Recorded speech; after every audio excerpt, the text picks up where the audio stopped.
Donald Trump's longtime advisor, Steve Bannon, he's in a federal courtroom right now about to be sentenced for defying a subpoena from the January 6th Congressional Committee. Earlier this year, a jury convicted Bannon, you'll remember, on 2 counts of contempt of Congress regarding this insurrection investigation and defying that subpoena. This comes also at a really interesting moment when everyone is also standing by for that committee, the January 6th committee, to formally issue a subpoena to Donald Trump himself. Let's get to Washington. CNN's Sarah Murray is live outside the federal courthouse where Bannon is listening to his sentencing right now. Sarah, what are you hearing is happening inside the courtroom right now? That's right, Kate. The judge just ran through the factors at play here and has just handed down the sentence, saying Steve Bannon is going to be sentenced to 4 months in prison. Now, it's 4 months for each count, but it's going to run concurrently. So that means, a total of 4 months, as well as a $6,500 fine. This is, of course, for his convictions, refusing to show up for testimony before the January 6th committee, refusing to hand over any documents to the January 6th committee. Now, this is a lesser sentence than what the government was hoping for. They said Bannon should spend 6 months behind bars and pay a $200,000 fine. But of course, it's significantly more than what Steve Bannon was hoping for. He did not want to do any jail time. He was hoping for probation only. The judge made it clear earlier today that he was not going to go for that there was going to be some minimum jail time. And, one of the things the judge has made clear today, he said Steve Bannon has clearly shown no remorse for his actions. He also pointed out that he never tried to comply with the subpoena at all, never handed over any documents. And he said, there does need to be a deterrence for other people so that other people don't feel like they can just not comply with subpoenas from Congress. But again, still a lesser sentence than the government is hoping for. And the judge also just said that Bannon is not going to have to serve the prison sentence until his appeal plays out. So it's possible it could be quite some time before Bannon actually has to serve this, depending on how his appeal of his conviction goes, Kate.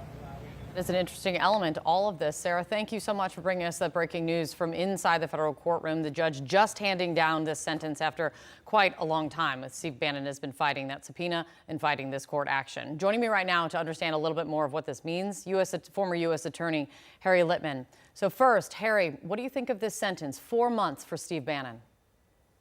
The time itself, Kate, is, on the overall scheme of things, not insubstantial. He wanted 0. Government said 6 months. The time, you can see it. But there's 2 other aspects that strike me as very favorable to Bannon. One is he refused, as part of his overall sort of contempt for the whole proceedings, to give any financial information to probation and said, I'll just pay the maximum. And there's no reason not to have given him the maximum, but Nichols didn't. Second, and more importantly, he could have been ordered to surrender today and walk into jail for his 4-month sentence. And Nichols said, well, I will let you take it on appeal and not be in jail until then. That means that Nichols found there was a substantial issue for Bannon to raise on appeal of his conviction.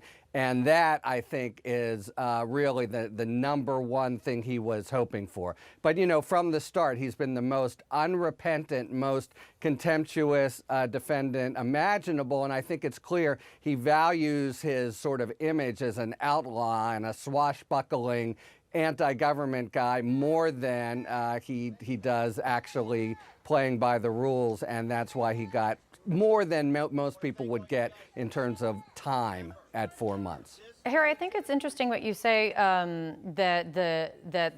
what the judge's actions potentially suggest about the appeal. Talk to me more about this, because we all know that Steve Bannon is appealing the conviction. This has been playing out at the same time, and it's also been something that Bannon and his legal team have raised in the midst of this court battle happening.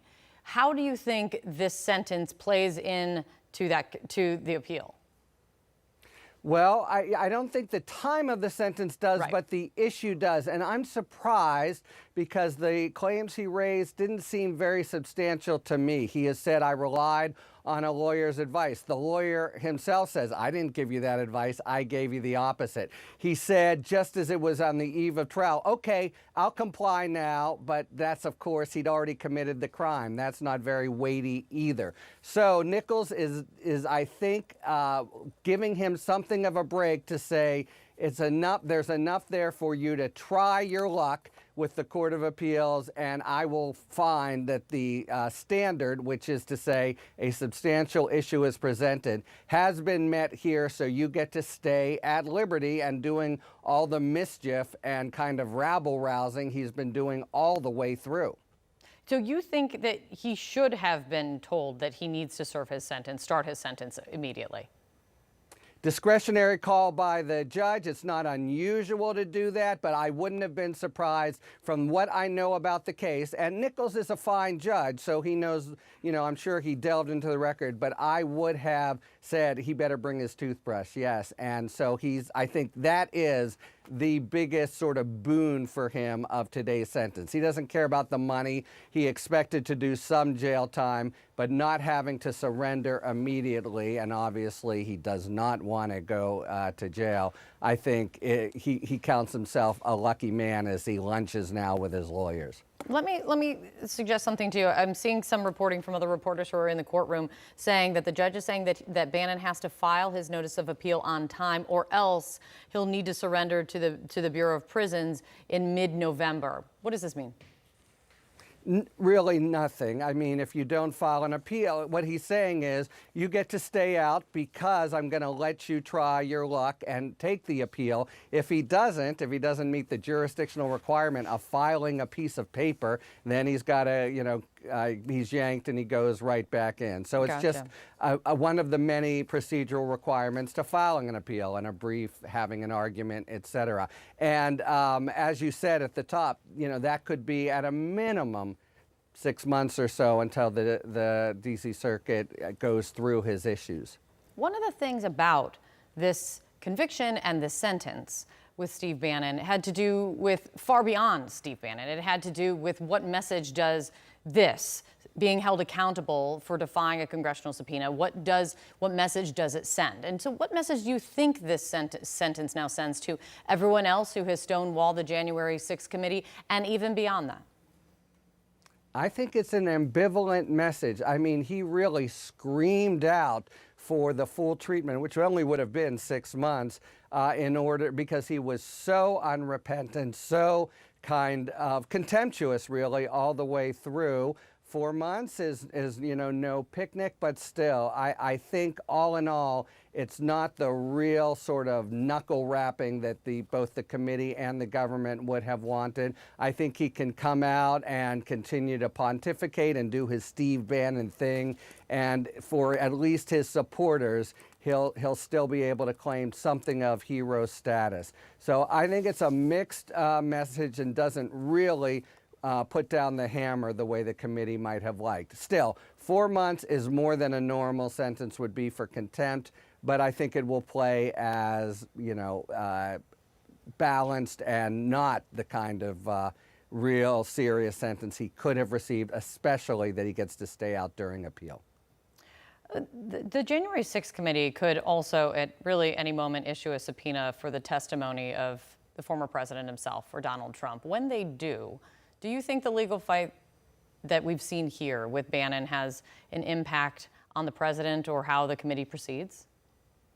I think the short answer to that is no, because the real telling point with the committee is how little time they have.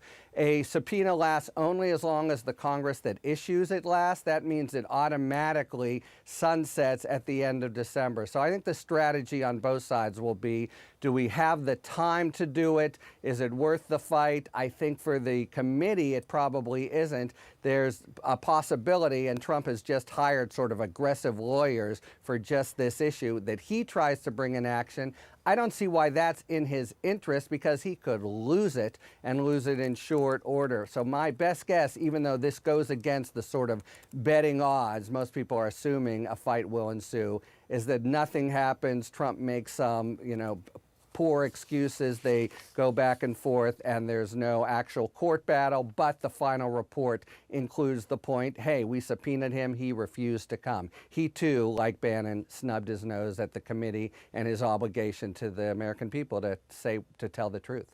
Well, standing by to see what happens on that one as well. But thanks so much for jumping on, Harry, to help us cover the breaking news of Steve Bannon's sentence of 4 months for defying a congressional subpoena.